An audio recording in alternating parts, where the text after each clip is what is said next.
Selamat sore, Assalamualaikum warahmatullahi wabarakatuh. Teman-teman semua, mudah-mudahan semua dalam keadaan sehat walafiat dan dalam lindungan Tuhan Yang Maha Esa. Amin. Teman-teman, sore hari ini kita akan lanjutkan materi pengembangan perangkat lunak berorientasi objek. Dilanjutkan pada tahap ketiga dan keempat dari fase Extreme Programming. Minggu yang lalu saya sudah jelaskan untuk fase 1 dan fase 2, yaitu untuk planning dan desain. Sekarang masuk ke fase 3, yaitu coding atau pembuatan program. Pada tahap ini akan dibuat program sesuai dengan rancangan yang telah dibuat. Kemudian pada fase 4, yaitu testing, yaitu pengujian. Nah, di dalam fase testing ini ada dua kegiatan yang kita lakukan, yaitu pengujian terhadap rancangan dan pengujian terhadap program. Pengujian terhadap rancangan ini saya tulis besar-besar, dilakukan sebelum coding. Ya, ini fasenya fase keempat. Tetapi dari fase keempat itu ada kegiatan yang kita lakukan setelah fase kedua selesai. Kok bisa, Bu, seperti itu? Ya, kita nggak usah pikirkan kenapa jadi seperti ini gitu. Apakah dulu yang menemukan teori ini dasarnya apa gitu, nggak usah kita pikirkan. Yang pasti bahwa pada tahap testing atau pengujian itu ada dua pengujian yang kita lakukan, yaitu yang pertama terhadap rancangan. Ini dilakukan sebelum coding, artinya setelah fase kedua selesai. Kemudian yang kedua adalah pengujian terhadap program yang akan kita lakukan setelah program selesai. Nah, pengujian terhadap rancangan berarti kita melakukan pemeriksaan, melakukan evaluasi terhadap rancangan sudah benar atau belum sesuai dengan kaidah-kaidah yang benar. Rancangan yang akan kita uji adalah semua rancangan yang dibuat, mulai dari rancangan basis data sampai dengan rancangan output. Yang pertama, kita akan lakukan pengujian terhadap rancangan basis data. Ini adalah contoh instrumennya.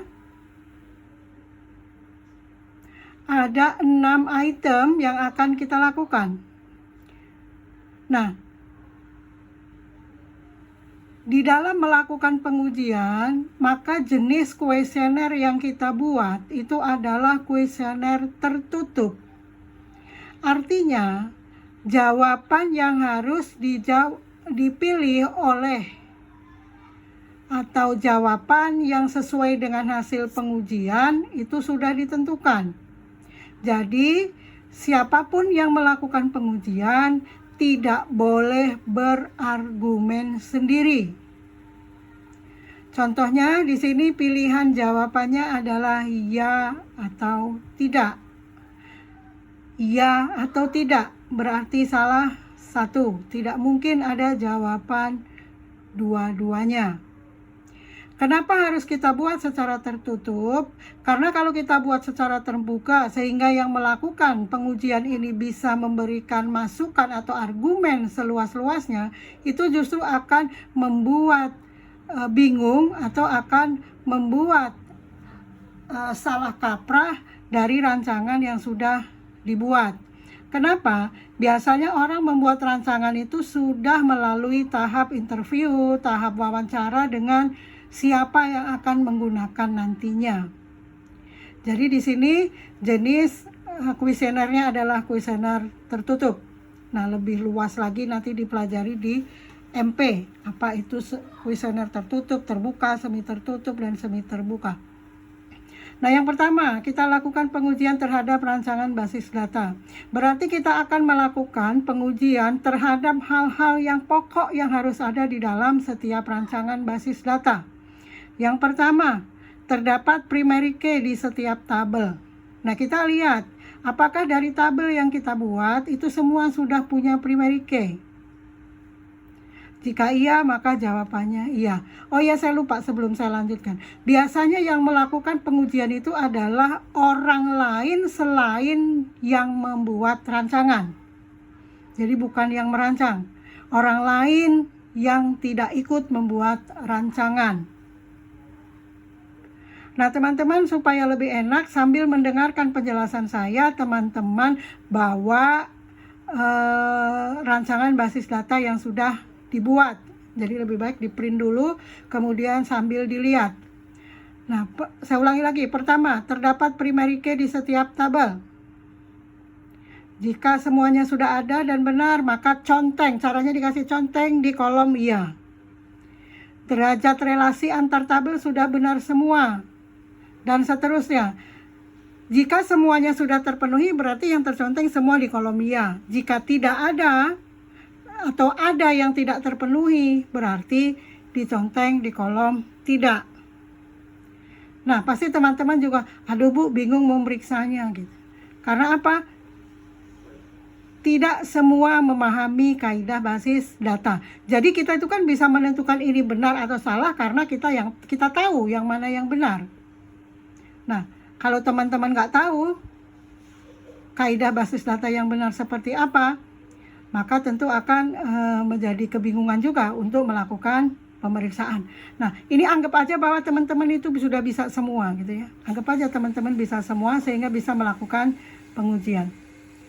Nah, itu adalah 6 item di dalam melakukan pengujian terhadap perancangan basis data. Kemudian, Bu, kalau misalnya di sini jawabannya tidak, kemudian kita mau memberi solusi, kita tulis di mana? Cukup menconteng tidak, kemudian nanti di kolom terakhir pengujian rancangan itu akan ada lembar catatan pengujian rekomendasi. Dari disinilah teman-teman menulis catatan ataupun rekomendasi ataupun solusi perbaikan jika ditemukan kesalahan. Jadi tidak boleh menulis di kolom-kolom yang disediakan di dalam tabel. Di dalam tabel ini cukup menconteng kolom iya atau tidak. Oke, itu adalah pengujian terhadap rancangan basis data. Kemudian berikutnya adalah pengujian terhadap rancangan input. Nah, rancangan input itu kita punya 3. Yang pertama adalah pengolahan data kehadiran karyawan.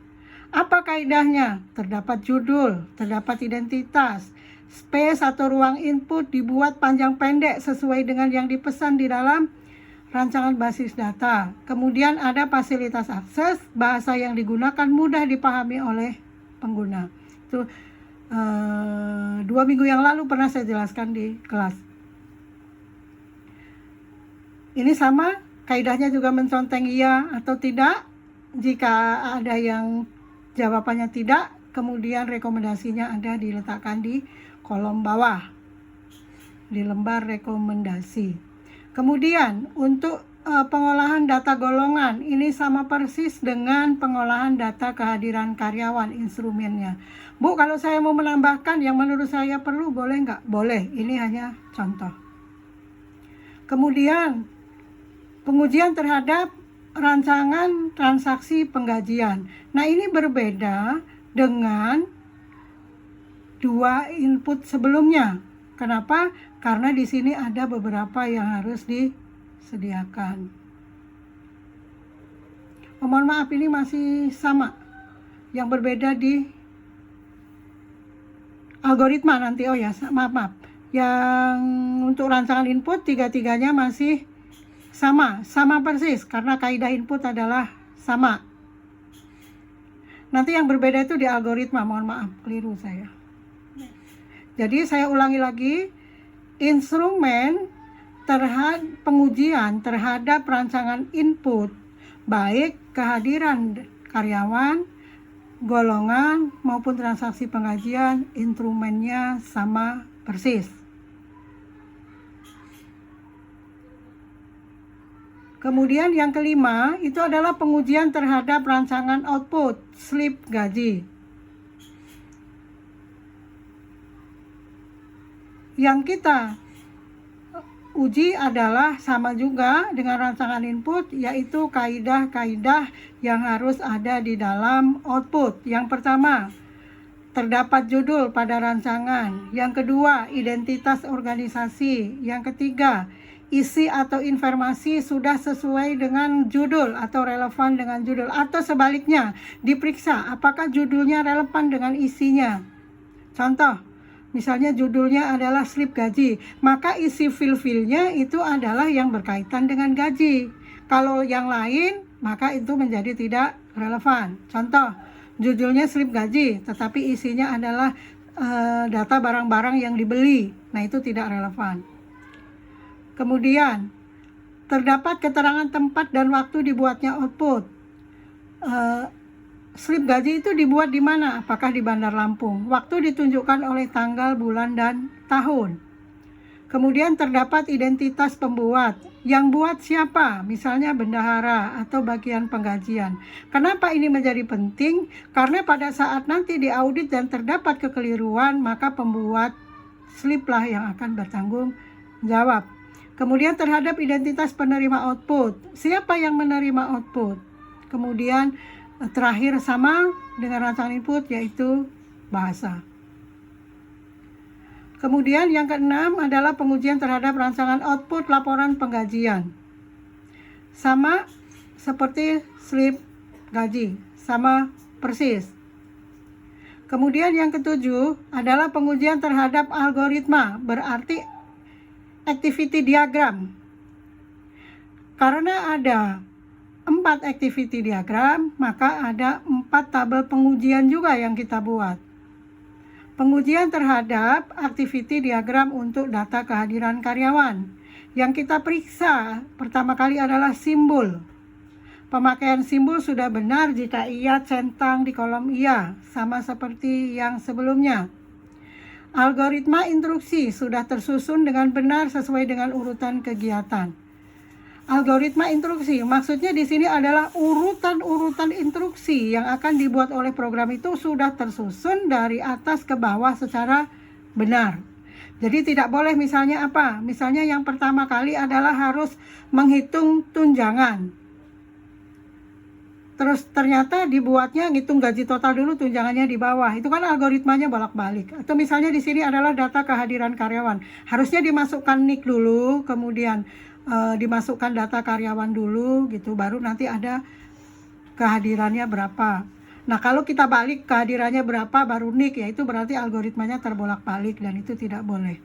Kemudian yang ketiga, algoritma seluruh kegiatan sudah tertulis dengan jelas. Semua kegiatan yang ada di dalam form kehadiran karyawan sudah masuk dalam algoritma. Apa kegiatannya? Tambah data, perbaiki data. Jadi kegiatannya itu terlihat dalam fasilitas akses yang kita buat di dalam rancangan input. Nah, kalau misalnya ada salah satu yang ketinggalan, maka ada kemungkinan nanti programmernya juga akan lupa membuatnya, karena programmer sesuai dengan algoritma yang sudah dibuat terlebih dahulu.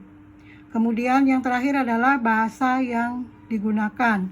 Sekali lagi saya ingatkan, penggunaan bahasa tidak boleh dicampur aduk. Jadi kalau bahasa Indonesia semua, kalau bahasa Inggris semua. Kalau ternyata penggunanya itu adalah orang Lampung semua, ya nggak apa-apa dibuat dalam bahasa Lampung semua bahasanya. Atau yang menggunakan adalah orang Jawa semua, ya udah pakai bahasa Jawa semua dibuat, boleh. Yang penting orientasi dari pemakaian bahasa adalah pengguna. Kemudian yang kedelapan itu adalah pengujian terhadap algoritma pengolahan data golongan. Ini sama dengan yang nomor 7. Nah, yang kesembilan itu adalah pengujian terhadap algoritma transaksi penggajian. Nah, ini yang saya salah di atas tadi, ini yang di sini perbedaannya. Di sini ada beberapa perbedaan yang harus diperhatikan, yaitu nomor 4, 5, dan 6. Karena di dalam transaksi itu ada proses-proses matematik dan ada proses-proses otomatisasi. Maka di sini juga dilakukan pengujian. Terlihat tidak di algoritmanya? Otomatisasi penentuan nama karyawan berdasarkan NIK. Kemudian proses untuk menghitung jumlah tunjangan. proses untuk menghitung gaji total. Nah, di dalam algoritma, di dalam activity diagramnya itu harus terlihat proses matematikanya, penjumlahannya itu harus terlihat. Nah, ini kaidah menjawabnya juga sama. Nah, itu adalah 9 pengujian yang kita lakukan terhadap rancangan yang dibuat. Nah, yang terakhir itu adalah algoritma cetak output. Ini sama persis seperti yang nomor 8 dan juga nomor 7. Nah, ini adalah pengujian terhadap rancangan yang kita lakukan sebelum fase coding. Nah, dari hasil pengujian itu, apabila ada catatan dan rekomendasi, maka kita tulisnya di lembar catatan dan rekomendasi. Udah saya lanjutkan. Pengujian yang kedua adalah pengujian terhadap program. Ini sama, saya cetak besar dan miring, dilakukan setelah coding. Jadi setelah programnya selesai, baru bisa melakukan pengujian yang kedua.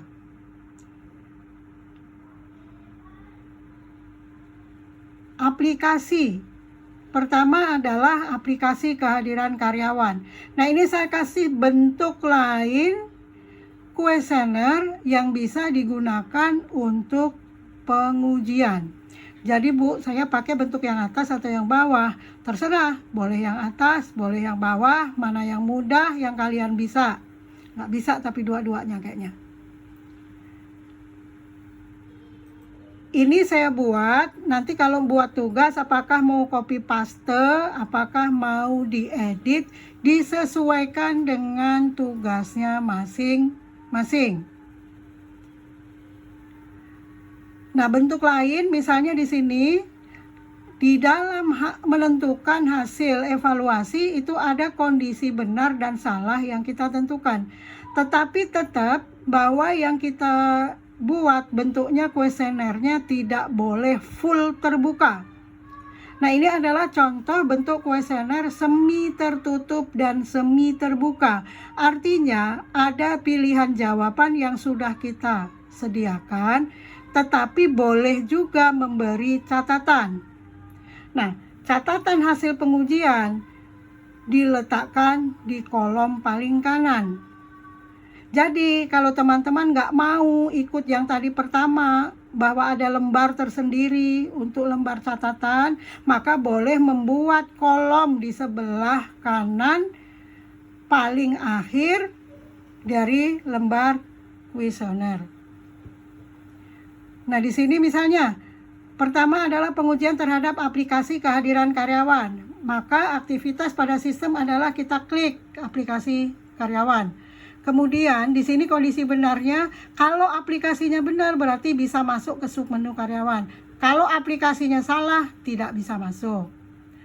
Kedua, kalau aplikasinya benar berarti bisa melakukan proses-proses tambah data dan seterusnya. Kalau salah, berarti tidak bisa. Kalau pas kita lakukan uji program ternyata ada yang tidak bisa, maka contengnya di kolom tidak sesuai. Kemudian tidak bisanya apa kita tulis di catatan hasil pengujian. Tetapi kalau sesuai tentu tidak ada catatan. Jangan salah, nanti di contengnya sesuai semua tapi kamu orang kasih catatan di sebelah kanan. Salah ya. Jadi yang akan muncul catatan pengujian itu jika ada jawaban di kolom tidak sesuai. Kemudian yang kedua, pengujian terhadap aplikasi golongan, sama seperti dengan karyawan, tidak perlu saya jelaskan lagi. Kemudian yang ketiga, pengujian aplikasi terhadap transaksi. Yang membedakan adalah di sini kita lakukan uji otomatisasi, uji hitung jumlah tunjangan, uji hitung gaji total. Gimana ngujinya? Ya setelah kita masukkan NIK muncul semua enggak gitu. Kalau muncul semua berarti oke, sesuai semua. Kalau tidak ada, kalau kita temukan ada yang tidak muncul, maka di sini kita contengnya. Misalnya apa? Gaji totalnya salah, berarti kini tidak conteng. Dan kenapa? Di sini yang munculnya apa? Kita tulis di kolom sebelah kanan. Kemudian terakhir adalah pengujian terhadap algoritma cetak. Karena di dalam algoritma cetak itu fasilitasnya hanya cetak, maka yang kita uji hanya satu prosesnya, yaitu melakukan akses cetak laporan pengajian. Kalau salah aplikasinya berarti tidak bisa. Nah, ini adalah sesuai dengan algoritma. Berarti sampai di sini selesai sudah materi pengembangan berorientasi objek dengan menggunakan metode Extreme Programming. Saya minta teman-teman pelajari satu persatu, mempelajari pengujian dengan menyimak masing-masing desain, masing-masing rancangan yang diuji. Kalau teman-teman ada yang mau ditanyakan, bisa melalui WA atau catat dulu pertanyaannya, nanti ditanyakan pada saat tatap muka. Nah, untuk materi orientasi objek sudah selesai, berarti kita setelah ini akan melakukan UTS. Tapi nanti waktunya saya tentukan apakah di minggu ke-6 atau minggu ke-7 saya akan informasikan berikutnya.